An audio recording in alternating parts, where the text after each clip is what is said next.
Nobel Prize-winning economist Paul Krugman did an interview that was published this week with Greg Sargent over at the New Republic, where Krugman said that the people who are going to be the biggest losers from Donald Trump's policies are in fact the very people that propelled him back into the White House.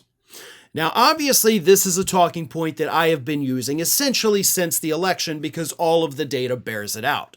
But now that you have a guy that's won a Nobel Prize saying it, I think it carries a little bit more weight than, just a guy with a political science degree. So I'm going to read you what Krugman said, but I do have to point something out real quick before I even get into that. It was pointed out to me a couple weeks ago that there is actually no Nobel Prize in economics. So I had to look that up. I'm like, well, what the hell? Because Krugman won the Nobel Prize, all these other Nobel Prize-winning economists warning about Trump.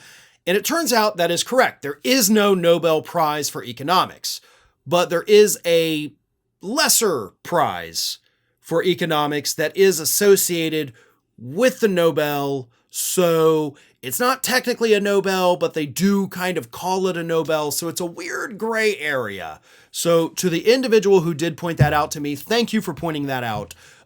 So yeah, it's a weird situation, but it is what it is.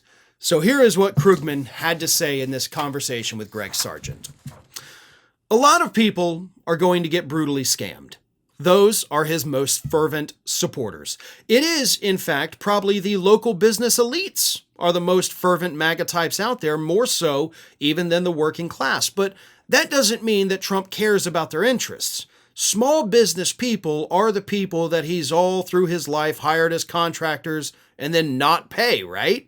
Scamming people like that is what his whole life has been around. After having spent the entire campaign saying, I'm going to bring the price of groceries back down to what it was, then basically just a couple of weeks after the election, he said, getting prices down, that would be very hard. But what I find interesting is judging with the surveys, they haven't gotten the memo, talking about Trump supporters. He said that not on Fox, I think, but he said it, but they still think he's going to do what he promised during the campaign. So the scam is, there is no plan.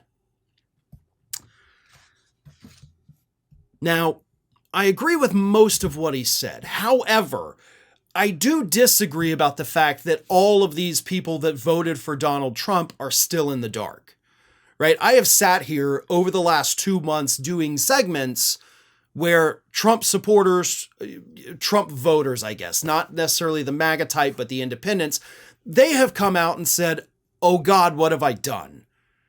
Like, there has been a ton of buyer's remorse among the independent voters that, of course, are the ones that propelled him to the White House. They know now how tariffs work. They didn't know prior to the election. They should have. That's on them. But they didn't. They didn't realize that mass deportations could mean that their spouse, because we've seen this too, is going to be kicked out of the country. And they're freaking out. So I do think some of the independent people that, went from Biden in 2020 to Trump in 2024, they've gotten the memo. They have kind of woken up to this and they're preparing for the worst because they know what's coming. Now, the diehards, the people actually wearing the MAGA hats with the Trump flags on their trucks, they never will. Like, their economic situation could get so much worse directly because of Trump. He could literally tell them it's because of him, and they're still going to put that Trump flag on their truck.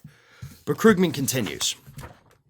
The rules that surround international trade, the rules that Trump is ripping up, they were created by America because we thought that the kind of world was a better place for us to thrive. But we've been pulling ahead on technology, but an administration that's extremely hostile to universities and education is going to undermine that source of advantage as well. Basically, all the things that make America exceptional, and we are really exceptional, all of those things are just happen to be the things that Trump wants to turn the clock back to 1896, and that's not good for the U.S. economy. I couldn't agree more, because these are pretty much all things that I've been saying for the past 2 months. Thanks for watching today, everybody. And don't forget, if you're not already, please do subscribe to this channel. We have fresh content going up every single day, and I would really hate for you to miss out on that. And speaking of missing out, if you're not following me across all other social media outlets, then get on it. You can follow the links in the description of this video.